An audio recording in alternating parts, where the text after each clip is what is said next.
What's the deal? It's the Good Old Day Sport Podcast. It's the West Philly Hippie. I'm with my dog Stove World Peace. We got 5K on the cameras. This is episode 3. Let's go. Episode Trey Wiley. Big dog, what's up, big dog? Getting blooded. Let me get some dead. How you been, man? How you been since the last episode? I'm feeling good. Villanova in the Sweet 6 tizzy. We in there. We in there. Jay Wright. Salute to Jay Wright, man. He done turned Villanova into a blue blood. Shout out the Nova Nation. Remember, I kissed the V, baby. I kissed the V. I went to the pavilion hooping, and I got down, and I kissed the V. Much love to Villanova. He was looking at this nigga like he was tripping. Hey, man. Fuck was you? Would I be tripping if I did it at Duke and we was hooping at Duke? Would I be tripping if I kissed at Cameron Indoor Stadium? I ain't kissing no wood. No. Hey yo, this nigga shot the fuck out. Let's go, man. What you think about this year, the March Madness little tournament? What you think about the tournament this year? Upset City, man. Yo, real quick, a betting man just put a $10 bet in and won 30 racks. And he had all these upsets, bro. Salute to him. You's a fucking warrior for that. 10 bones getting you 30 racks. But listen, the tournament was lit. I was hoping Cade Cunningham was going to hold it down like the Mellow Man did in 03, but they lost to Oregon State. Oregon State, man, the Pac-12 came out and did their thing in the tournament. They like 7-1, you know what I mean? They all they had the Sweet 16 right now. Yeah, Sweet 16. Yeah, it's about to start, Sweet 16. So how you think the rest going to turn out? What you think? What you think will happen? Oh, man. Well, it looked like Baylor is the stronger team, so I'm going to go with Baylor as winning this. You know what? Excuse me. Gonzaga is the strongest team. I'm tripping. But Baylor look good, man. They look good. And they got a nigga that look just like Donovan Mitchell. He wear the same number as Donovan Mitchell. He be hooping, and he ain't related to Donovan Mitchell. 45, he got the same shot. That shit crazy. Well, I'm going to pull that up for y'all, though. I got you, man. But the tournament lit, though. Michigan in the mix. Gonzaga is the favorite to win it, but who knows? Upsets do happen. Shout out to Michigan. Shout out to Juwan Howard, man. You know what I mean? He the link that keep the Fab Five together after all of that shit they went through. You know what I mean? He one of the people that brought it back together, and now they back on good terms. So who you think gonna make the Final Four this year? I would say Gonzaga for sure. I would go Michigan. Villanova? Oh my God! See, we missing our point guard. The co-Big East player of the year, Colin Gillespie. We missing him. He tore his MCL. But the fact that we at least got to the Sweet 16, I'm cool with that. Yo, my young boy made third team all ACC. Isaiah Wong, salute to Isaiah Wong. Is a pure beast. Pure beast. Third team all ACC. And you know my young boy Jake, you know he going to Alabama next year. Talk to him. Yo, He's a problem. Let me tell the story. Tell the story. So the young boy Jake, shout out my young boy Jake. So his dad played for Villanova. Ron Wilson. So he was literally like bred to play basketball. Like you seen his build, he tall. He was a kid then when I first met him. He becoming a grown man. So he was a tall ass young boy, lanky, long arms, big feet, paws. He was born to play basketball. But due to the regulations, he had a heart condition. So they never let him play. He never played one high school basketball game. Not one game. But what I used to tell him, I used to be like, yo, you just one of the strongest people I ever met, period. To be somebody to be that talented and be able to do something and they tell you can't do it, that should have break niggas' hearts. I know somebody like me that broke my heart. That have drove a lot of kids to go do some other shit. You see what I'm saying? But he never let that deteriorate from the game. He did everything on that team but actually play. Travel with them, practice with them.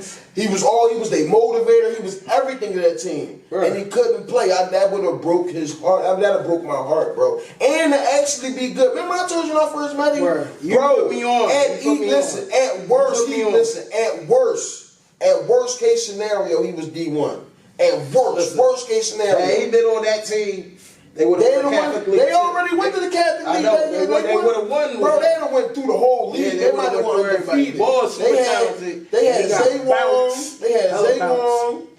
And they had my young boy. Who? Tyreek Cunningham, big man. Oh yeah. Reek. Oh yeah, that's my fault. Yeah. Reek went to Wake Forest. Shout out to Reek. And then my young boy Jerry, he went to Ryder. So listen, getting back to Jake. So he was on the bench. He never played. So everybody graduated. He went on and shit. So somehow he got on. I gotta ask him a call. I don't know how he did that, but I'm gonna just say hypothetically speaking. Somehow he went to Georgia and he finessed his way on a JUCO team. Listen to this story, y'all. Listen to this story. This is a crazy. This is going to be a national story in like 2 years. Facts. So for somehow he went to Georgia. He made he played for a JUCO team. I don't even know the name of the JUCO team, but played for a JUCO team. And somehow somebody noticed him. Yeah. Somebody seen like, yo, who the fuck is the young boy banging 360 through the leg? Y'all gonna hear about it? I don't know the story. I don't know the story of how it happened, but he never played one high school game, and then somehow he became one of the top 10 recruits in the country. Yes, he just committed to Alabama. Yeah, next year he's playing for Alabama. Listen, he's going to the NBA, that is an amazing story of resilience and not giving up on your dream. I wanted Nova to offer him so bad. Oh, when everybody tell you can't do, everybody literally in the world, even doctors told him, yo, you're not going to play basketball. But he did not let one person in the world deteriorate him from his dream. And look at him, he going D1 next year. You know what's crazy about that story you talking about? Remember when Evander Holyfield went through the same thing? He had that heart condition. He fought Michael Moore. And he was diagnosed with a condition that was supposed to retire him. But he came back out of retirement. I believe he whooped Michael Moore's ass in the rematch. Then that led to the Mike Tyson fight in '96. And through the grace of God, he said he felt something, a little spirit, and he said, I'm back.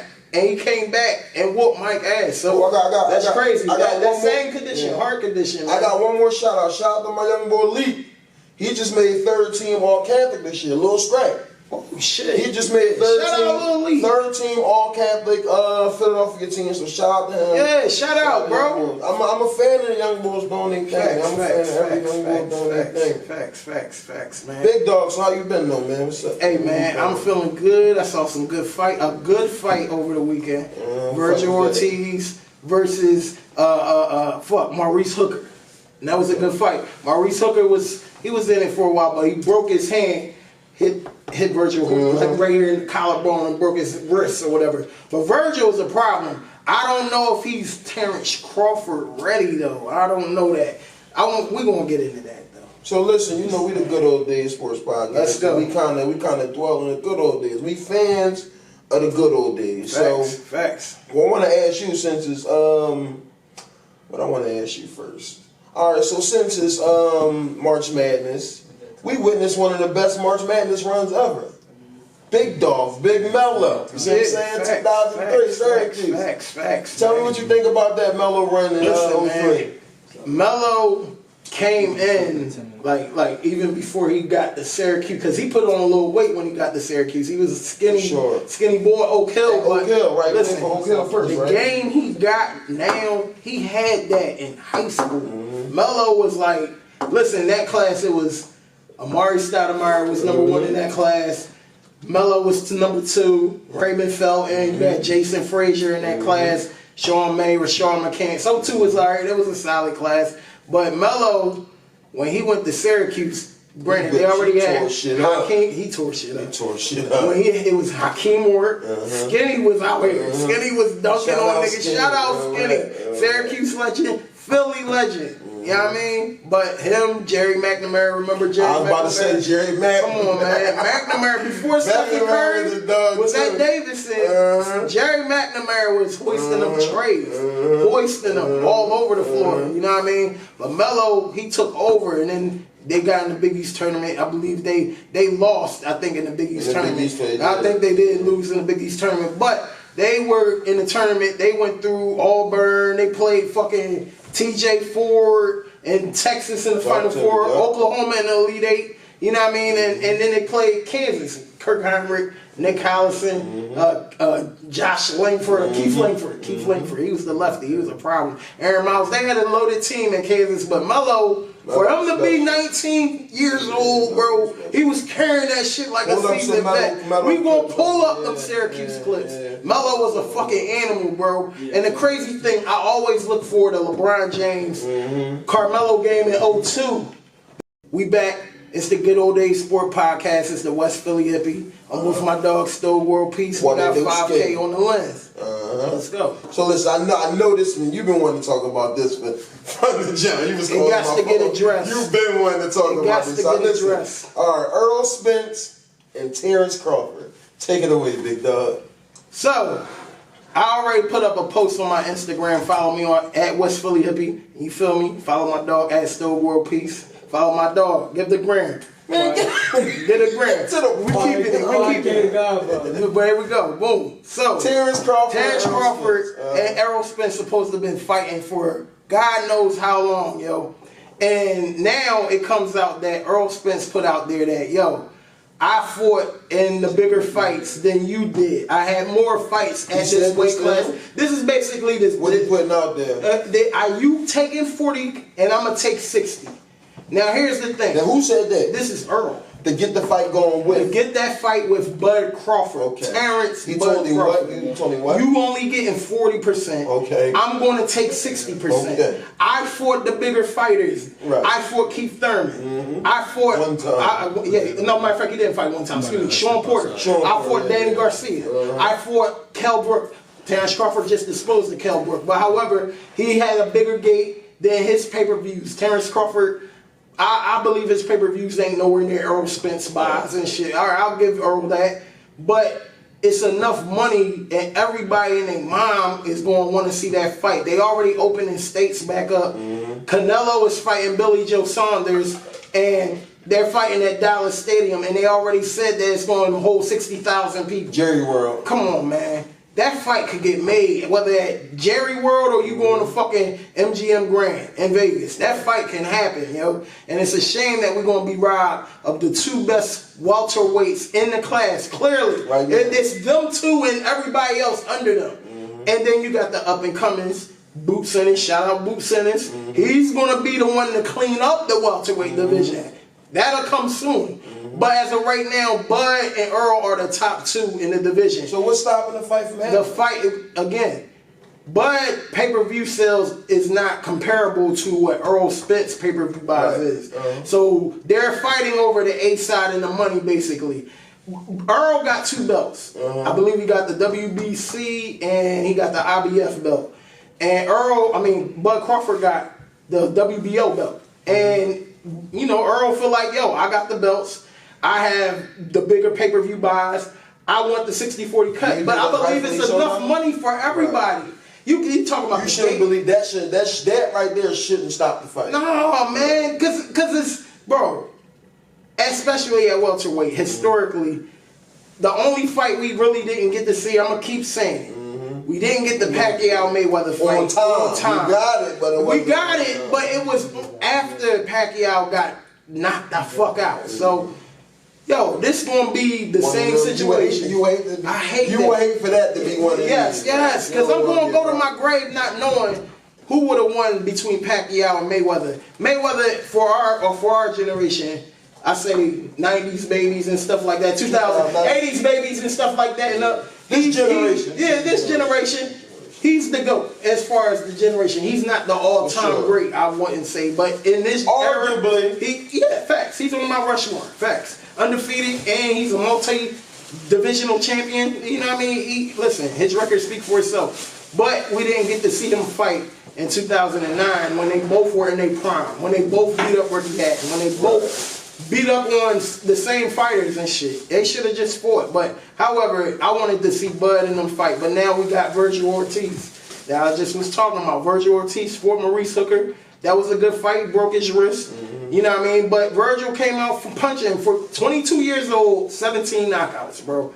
That he's a problem. But at 22 years old, do you think he's ready for a season vet, a ringmaster, pound for pound? That's another thing. Bud believe because I'm on a pound for pound list and I'm ahead of you, that I should get what I should get. You know what I mean? So people going to debate on, you know, apples and oranges, basically. So if that fight was to happen, what would you think happened? What would be your hypothesis? It's not going to be a war. It's going to be a... How would you think that fight would go? It's going to be like the Errol Spence, Mikey Garcia fight, but it'll be a boxing match. It'll be a boxing match.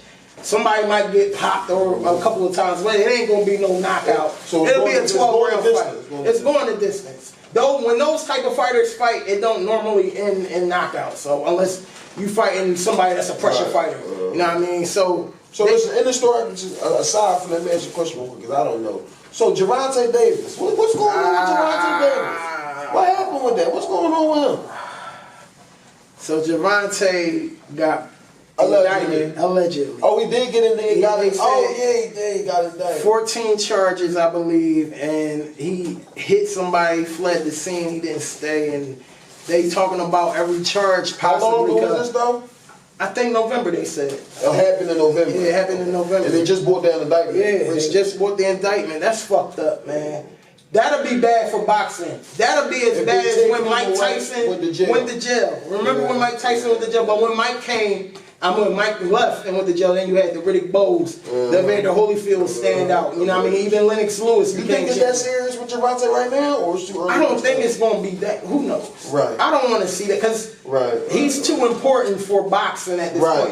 He kind of got it on his shoulders right now, or at least Canelo and him. Yeah. It's Canelo and him when he talking about the fanfare and all that. And pay-per-view. Yeah, people come out for his fights all over. And people buy his fights. They buy his pay-per-views. I'll give him that. He one of the top draws. So if not the top draw in boxing. So what are they saying? What are they saying now? What's 14 charges, and each charge could face a year. Like, man, y'all gotta be careful, man. Don't ruin it, man. You the money, just be careful out here. You gotta be careful. That's something I hate about the younger people now in this generation.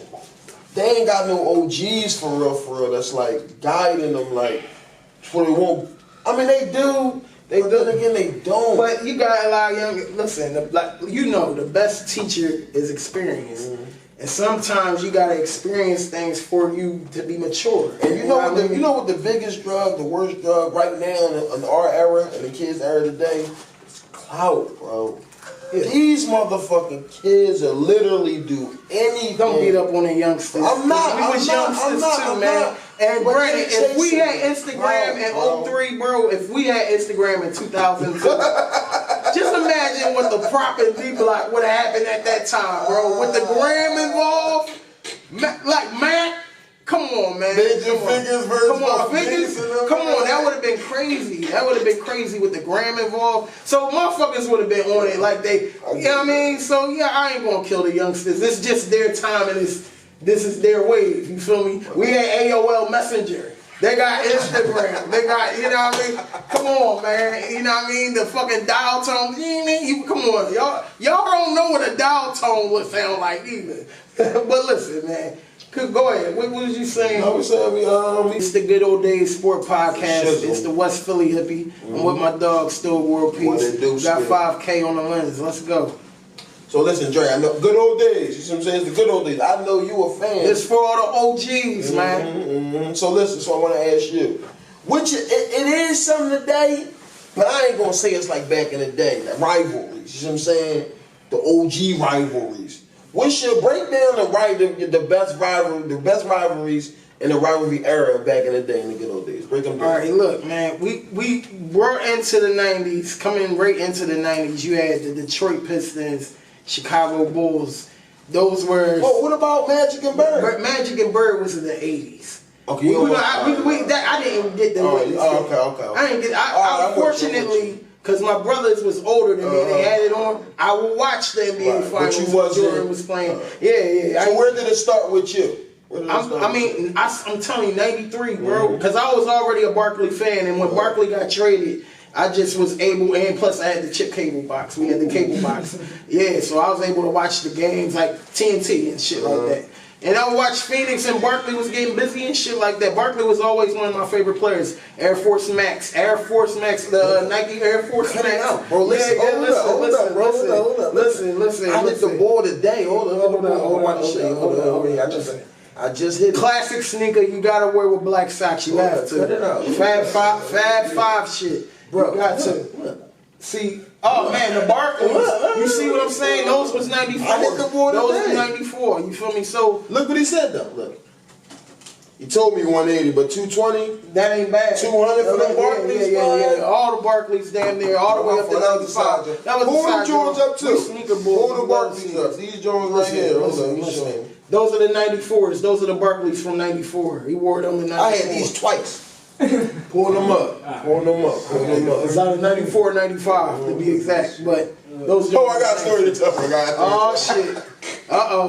You got sneaker stories. Hold up. So my brother, right, he was a Barkley boy too. Yeah. He's a Barkley boy too. Mind you, I'm a young boy. I might have been like 6. So he did something to piss me off. I was so mad, bro. Let me tell you what I did. I went in the crib and popped this air bubble. The Petty LaBelle. Yo, he was so mad, bro. Oh my God. He was so fucking bad. I was tripping. Oh my God. But no, go ahead, bro. My fault. But you had those rivalries against Detroit and Chicago. Then after that, the Knicks started becoming the new Detroit Pistons. They adopted their style of play when Pat Riley got there. They was out there with Charles Oakley. You try to come in the paint with Charles Oakley and you went right there, you gonna get an elbow from each angle. That was a fact. Oakley was gonna fuck you up. Oh, what's up? Hold up, what's up? You pause it? No, let it go. Hold up, what happened? Yeah. Listen, I'm on air. We on air right now. We shooting right now. You on air. Listen, what happened? Remember back in the day? What happened with your Barclays?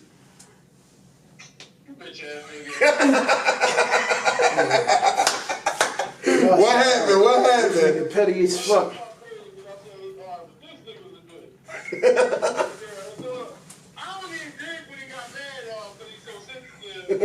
motherfucker went to the crib and did whatever he did. I wake up the next morning and put my fresh Barclays on, go to school. I walk up to the L, that shit like. Oh shit.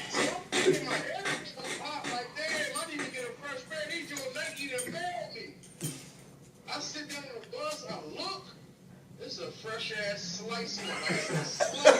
A Kimbo slice. Another Kimbo slice. My man deflated his Barkley. I got you in a pair of Barclays. I owe you a pair of Barclays. I don't know. You used to make me mad. You still make me the same mad today. Kyle Petty. So watch out for your shit. Don't make me mad. Petty Winslow. Oh no. Oh my God, Here we go. All right, listen, Robert, my fault. Get back to so we're gonna go back to the Bulls and the Knicks rivalries in the early '90s.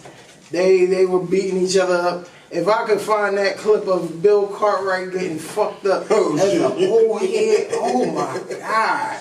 They really did Bill Cartwright dirty. So what was your actual favorite rivalry? What was your favorite? It's so many, man. I could go Chicago Knicks. I could go. That was a good job. That was always. Who was on those teams? You got Oakley, Ewing, Derek Harper, Doc Rivers, John Starks, Charles Smith, Anthony Mason. Who's on the board? Come on, oh man, John Paxson or B.J. Armstrong or Jordan, Pippen, Horace, fucking Cartwright. That's what I'm saying. Cartwright was an old head. Yeah. It was fucking Bill Cartwright. And it was only a foul back in the day. It may be a flagrant, but they was letting them Jones go regular foul. Cartwright was an old head falling on his back, bro. Oh, the same way Nard fell on his back. Oh my God. So listen, I gotta ask you a question. Dang. What was one of my favorites? Break down one of my favorites. I said the Houston. I'm thinking the Island Houston. But the Knicks and Miami. Come on. That was a good joint too. What year was that? Break that joint down. Well, that's when Pat Riley left. And he became he became the coach of the Miami Heat. Oh, he left where though? He left the Knicks. Okay. He was coaching the Knicks. He coached the Knicks from like 92 all the way up to like 95. I believe about 95, 96. So however, You got the Miami Heat, who up and coming. You got Lonzo. He went to Miami. You got Lonzo, Tim Hardaway there. You got Rashawn Leonard, Dan Marley, PJ Brown. So you and then you got the Knicks, who at the time they got Grandmama LJ. You got fucking Patrick Ewing, Chris Childs. Like, oh my God, Derek Harper at the time. Starks was still there for those games too. And yo, they would go to blows, man. Alonzo and Larry Johnson were teammates, and they wound up scrapping like they didn't even know each other. But I think they said the story was Larry Johnson him and Alonzo didn't get along. So the year before Alonzo came in, Larry Johnson won Rookie of the Year. And then when Alonzo came, Larry Johnson like tried to throw it in his face like, yeah, rookie, I'm the Rookie of the Year. Like, you know what I mean? Right. You gotta get your weight up to get to this level or some shit like that. And Alonzo took offense to that. That's what the story is. But, you know what I mean? Alonzo left, Larry Johnson left, and then those two didn't like each other at the time. And then you got Charles Oakley, hard fouling niggas. Right. PJ Brown, come on. Brown. He flipped fucking Charlie Ward, a grown man. Flipped it. We're gonna pull that up. When he flipped that grown ass man, bro, and then you got John Wallace and a bunch of other people getting in the crowd, and they started. It really was different. It was because they were different type brothers back then, man. It was like real true alphas. Like, we got alphas now, but they was hardcore. Like, you know what I mean? Like shout out to Meatball.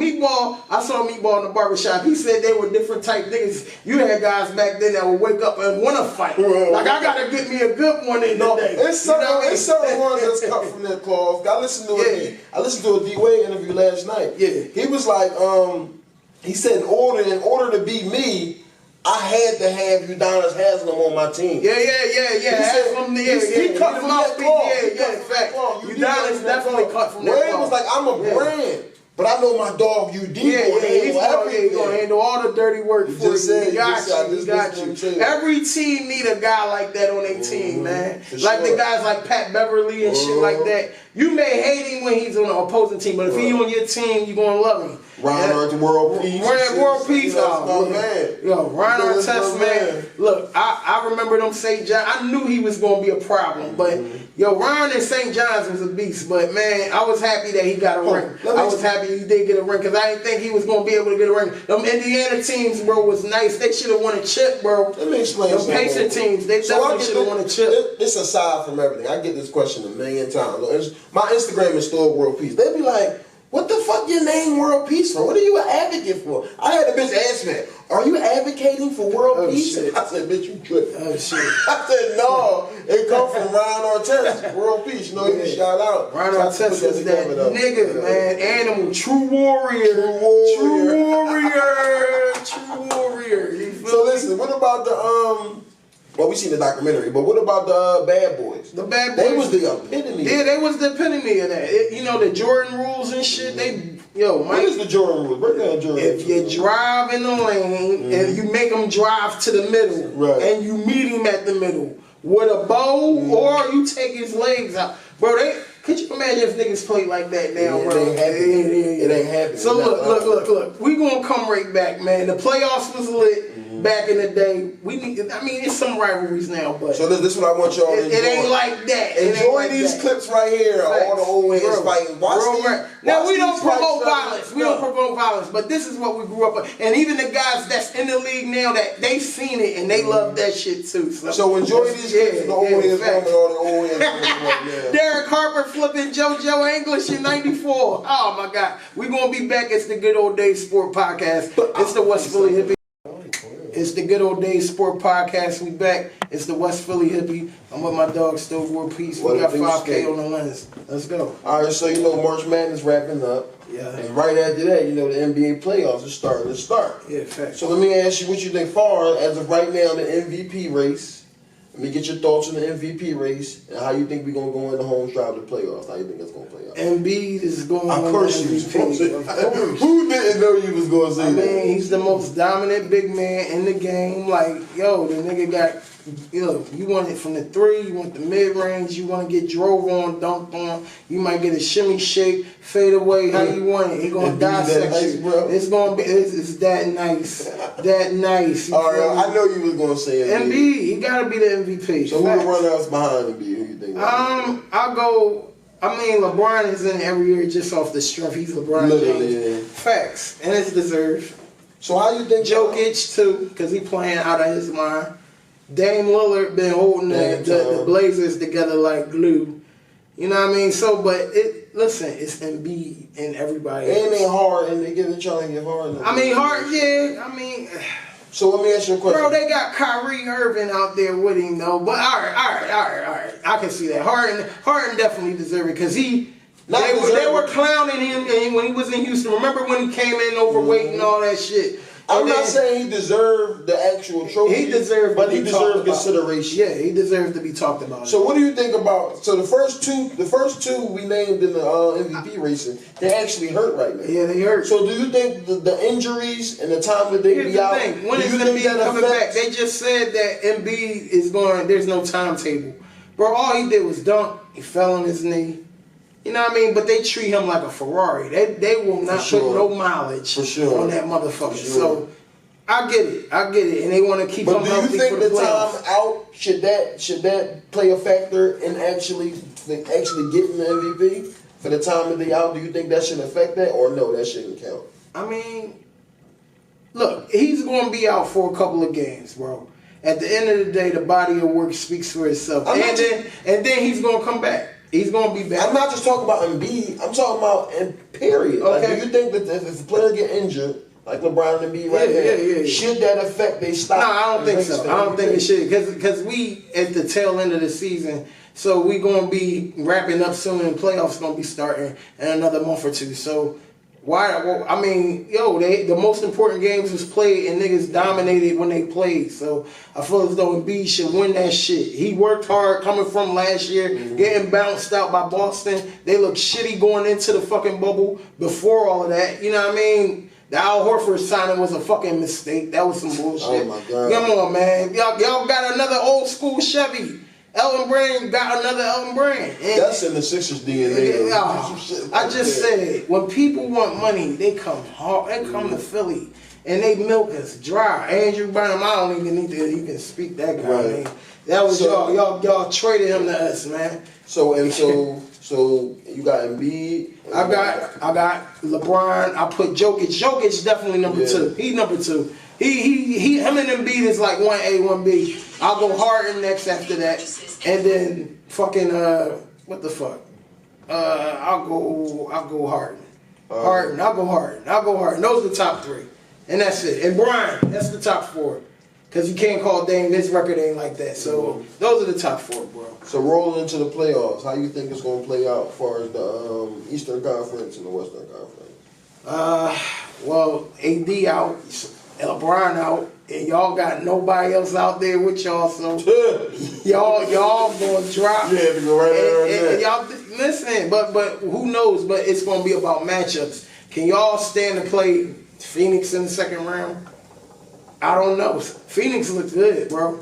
A-Time look good. Chris Paul really got that shit. They look good, but do you think they real? Do you think it's real, or it's just like fool's gold? I think Chris Paul makes the difference, and it just expands everybody's game. Everybody's game be on point. A-Time game on point. Devin Booker game on point. You got Michael Bridges balling. They legit.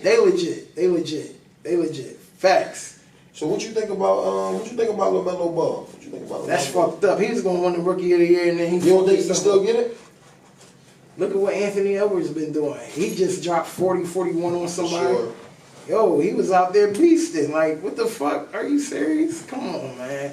Anthony Edwards is going to be a problem, but LaMelo Ball should win Rookie of the Year. He did all the work. He got the Hornets, not just by himself, but he was a key piece of getting them in the playoff picture. They're in the playoff picture still, so they like the 6-7 seed or something like that. He helped get them there and shit. Well, I didn't expect LaMelo Ball. I am not going to say I thought it was going to take LaMelo like 2 or 3 years like it took Lonzo. He came out and did his fucking thing. I guess that year overseas playing with grown people, man, that shit helped prep you for the league. He looked good, and it's a shame he got to sit out the rest of the year. That would have been good for basketball had he gotten in the playoffs. As a rookie bringing them in, that would have been perfect. So who you think you got in the Western Conference? In the Western Conference Finals, who you think making it? Shit. I'm going to go with, it depends if LeBron and AD come back healthy. But then you got the Jokic, you got Utah. It might wind up being Utah and. So let me answer your question. And the Lakers. I say Utah and the Lakers. Right. One of them is going to look at it like this. Utah or Phoenix is going to lose in the second round. One of them going to lose in the second round. One of them going to lose, and then the other one going to go to the Western Finals. So I got another question in the West with the Lakers. When AD come back, in order to win, do you think AD got to be 100%? Or can he just be like 85%? What depends. Can his body take all that banging and shit? But he did sit out, so he rested. So he ain't working on his game. I'm quite sure he probably. When is his timetable to come back? I gotta look into that. So I'm quite sure he's been working out and rehabbing and shit. You know what I mean? It's gonna be about game shape at that point. But they're gonna be all right. They're gonna work him back into shape. He's gonna be all right. So the Eastern Conference. Well, I know we're going to the Eastern Finals, man. Sixers. We going to the Eastern Finals. Eastern Finals are bust, right? Facts. We can't just go to the second round. We gotta go to the Eastern Finals. What's the timeline with Joel Embiid? What he looking like? They originally said 2 weeks, and now they saying that they ain't got no timetable. They trying to rest him. I get they treat him like a foreign card. You don't want this man to get hurt. I get it, but yo, he healthy. He just fell on his knee. Mm-hmm. That's it. You know what I mean? Shaq fell. He get back up. He back in the game. Where y'all standing? Where y'all at in the East right now? Nigga, we number one, bro. What the fuck you talking about? We number one. Nigga, is you crazy? All right, so who are y'all meeting in the Eastern Conference? That's the tough one, right? See, I think we got Boston number this year, and we're going to play them in the second round. It's going to be either Milwaukee or Is this safe to say Little Six? No, I'm tripping. Brooklyn in the Sixers. Oh, man. Brooklyn and the Sixers. I'm lit. Brooklyn and the Sixers is going to be in the Eastern Finals. And I believe we're going to beat Milwaukee in 6 games. If we would have beat them without Embiid, I would have been like, damn, but we lost in the end. But you know what? We was going at it with them niggas without no Embiid. If Embiid was in that game, we would have blew him out. Embiid is the X factor. Embiid stay in the game, we going to win. Facts. Sure. Facts. So we get into the Eastern Finals, bro. So we got the Brooklyn Nets. And the fucking Sixers, bro. Eastern Finals. And we got the West Side. I'm going to say Utah, and I'm going to say the Lakers. Not the Clippers? I'm not so. After what Paul George pulled and then gonna blame Doc Rivers like he the fucking problem. Nah, bro, you the one that nigga. He gonna talk about the system was stagnant and all this cute shit. He said that. He said the audacity of that man. Are you kidding me? You the one who didn't show up in Game 7. You was like 2 for fucking 16 or some shit. That was crazy. So, I can't be mad at the Clippers, but I don't see them getting past the second round. I see them getting knocked out. So, we're going to end it like that. We're going to end it like that. Back on the other side. Yeah, we're going to be back on the other side, man. It's the Good Old Days Sport Podcast. It's the West Philly Hippie. I'm with my dog, Stove World Peace, and we got 5K on the lens. We'll be right back. And I'm with my dog 5K on the lens. Let's go, man. All right. We coming down to the fourth quarter, episode 3. The Good Old Days Sports Podcast. You know what I'm saying? I'm actually proud of you, big dog. Yeah. This is how I want to bring it home. This is how I want to close this episode. Okay. We all know you're about, if you watch first episode, second episode, Facts. You know this guy. Or if you know him, you know he's a boxing aficionado. Yeah. Word of the day, aficionado. Check me out. Facts. Stephen A. Reynolds. No. So listen, this is how we going to close it out coming in the fourth quarter. This is what I want to ask you. What's your top 5 favorite boxing matches of all time? All right, I'll go. It ain't got to be in order. It don't got to be in order. It don't got to be in order. But give me 5 of your favorite boxing matches. I'm going to go 95, Gerald McClellan fought Nigel Benn. So 95? Yeah, Gerald McClellan fought Nigel Benn. Okay. Now, the story on that fight is, like I always told you, Don King, who was the most treacherous nigga that ever walked this planet. He's the scum of the earth. Why? I mean, he made people sign blank contracts talking that you my brother shit, and then he's stealing all your money. Charge Mike Tyson $100 per towel. Are you fucking serious? Come on, man. For a bath towel, you charging Mike Tyson $100 a towel. That's some bullshit. So, however, he came into the ring with the champion at the time.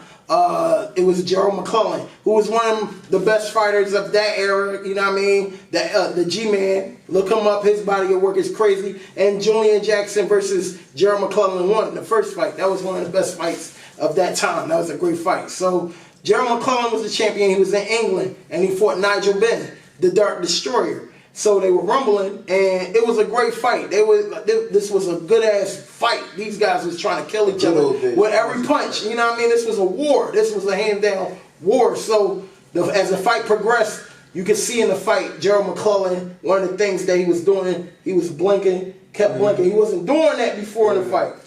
Look at all the punches he accumulated throughout that fight. So you got him blinking. They already say that his trainer's bullshit after the fight ended. They said his trainer was a piece of shit. And then the referee, when he knocked Nigel Benn, and it could have been called a knockout, but the referee gave Nigel Benn a little extra time. Same time like Tyson Fury when he got knocked down by Deontay Wilder. He got extra seconds. And he was an English ref. So, however, Gerald McClellan took a beating after he dished out the beating. And then he was fucked up. He had brain hemorrhage. He had he had a clot in his brain. So he couldn't even fucking move and shit like that. They had to cart him out to the hospital. He fucked up, man. Like, he bound, wheelchair bound and shit. Like, that's fucked up. That fight took a toll on him. That was a war, youngsters. Look that fight up. Gerald McClellan and Nigel Benn, 1995. That was fucked up, man. All right, so we got one. That was your second fight. I go Arturo Gotti, Mickey Ward. Everybody loved that fight. That was one of the greatest. So Arturo Gotti versus Mickey Ward. The first one. The first. Yeah, the first one. They got one. They got three. They got three. But the first one was the classic. Okay. And then they had the craziest round ever. You could compare that to the fight that I believe was the best in my lifetime. But they had one of the best rounds in boxing. I believe it was the 9th and 10th round. They were beating each other to death. That shit was. Pull that up. That was a war. That was war. Listen, one thing I love about boxers, they go in the ring, they put their lives at risk, man, and I respect it. I respect their craft and all that. Like, them guys be taking a beating, and they be dishing it out. So that was a war. Arturo Gotti lost the fight to Mickey Ward on the first fight. That was a classic. That's one of the best fights ever. You could argue in the top 5. Facts. What happened in the second fight? The second fight, Arturo Gotti won, and then the third fight, Arturo Gotti won. So the first fight, Mickey Ward won. Didn't he die? Arturo Gotti died. Yeah. He died in Spain, I believe, or wherever he was out living at, and they accused allegedly his girlfriend did it, but she beat the charges. So, so that's fucked up. That's fucked up. I'm gonna go. My favorite fight ever. Your favorite fight? I'm just going to throw it out there. Okay. Riddick Bowe versus Evander Holyfield, the first fight. That was one of the best fights. Heavyweight. Because after Mike, like I said, he retired. Those two were the next heavyweight kings. So you mean when Mike went to jail? Yeah, when Mike went to jail. Excuse me. So Riddick Bowe, the first fight, he was a rising prospect. Fought Evander for the unified heavyweight titles. Those guys went to war. The 10th round, in my opinion, was the best round in boxing of my life. Those two, the pops they was hitting each other with, you could hear the thumps in the glove, you could hear the flesh hitting. Like, that shit was crazy. That was a war, bro. And they best of friends now. That's crazy after you punched on me, we friends and shit. But that's how I go, though. So, them two was in a war, and they had 3 fights. Evander lost 1. And Riddick Bowe is the only man that could say that he dropped and KO'd Evander. Evander never lost by knockout, but it was TKO. That was a TKO. And Michael Moore, I think it was Michael Moore. Matter of fact, it was Riddick Bowe. It was Riddick Bowe. So the second fight, that was Hangman. Remember when the bull came in, Flyman? Fangman came in the ring. That was the second fight. He came out the fucking joint, out the skies, and they fucked him up with those cell phones. That was like 93, I think. That was like 93, 92. What was like a blimp? Yeah, no, he had a fan on his back. They called him Fan Man. He flew down there. They had the opening arena. Bruh, he flew inside the boxing ring, in the boxing ring, bro. They fucked him up. The ball, his man came with the block cell phone and pieced ball up. They fucked him up. Ball was fucked up. That was a crazy fight. But the first fight was my favorite fight, though. All right, so we got 3. We got 2 more. All right, I'm going to go... Shit, it's gonna fuck your head up. The Andre Berto Victor Cruz fight, that was crazy. I could go there, but I'm gonna say the Manny Pacquiao Marco Antonio Barrera fight. And that's when Pacquiao dropped Barrera 3 times in the first round. This was 2003, 02, 03. This was back when they was like featherweights and shit like that. So, bro, they was going to war, bro, and it was a draw. The man got knocked down 3 times in the first round and fought his way to a draw. That was crazy. I never seen nothing like that. That was a war. And I'll go Samuel Peter versus Vladimir Klitschko. That's your last one? That's my last one. Okay. That was, they robbed Samuel Peter the first fight. He knocked Klitschko down 4 times. And they gave the fight to Klitschko. Klitschko whooped his ass the next fight. But Samuel Peter deserved to say that I won that fight. And bro, they robbed the shit out of him, but that was a war. That was a war. That was one of the first people to really punch on a Klitschko and shit like that. Layman Brewster knocked Vladimir out too, but that was a war. They had to run them Klitschko brothers. Man, that's why boxing fell off, because they dominated boxing. There wasn't too many people that could beat Dr. Iron Fist. This is the motherfucking name. Dr. Iron Fist. Vitaly Klitschko. Oh my God. But hey man, those are my top 4 fights right there. I'll go top 5. But that Victor Cruz Andre Berto fight, we got definitely put that honorable mention. That was a war. And that was the fight before Cruz fought Mayweather. And Mayweather snuck Rodney snuck my man too. But he did hit Buddy. He did hit Buddy. But my man was trying to hug him out and be like, damn, my man, I went crazy. And the niggas, oh my God. Damn, Mayweather, you ain't to catch him slipping like that. But he caught him slipping, and Victor Cruz ain't been shit since, man. So, hey, it is what it is. Hit that tweeze and close it out. We're going to hit the tweeze. I got it. Hit the tweeze, big dog. I got you. Ooh. That was episode 3. The Good Old Days Sports That was Podcast. episode 3. That was with my big dog, West Philly Hippie. You already my know. man Little Lynn shooting shit so properly. 5K. Cut. Yeah, listen, we ain't gonna give y'all too much, but we got something special coming for y'all. Yeah, So be on the lookout. We got something real special for y'all. Dope shit coming up soon, man. This is serious, man. Big business. So listen, subscribe to the channel. Yeah, you gotta like and subscribe to the channel. Good Old Days bro, I got it. You got to. Okay, I'm just making it be known. Relax, hit the weed. I got you, big dog. Like, subscribe to the channel. Like, subscribe, and all that good shit. You know, I ain't hitting the weed. And you know, that was episode 3. We out of here, man.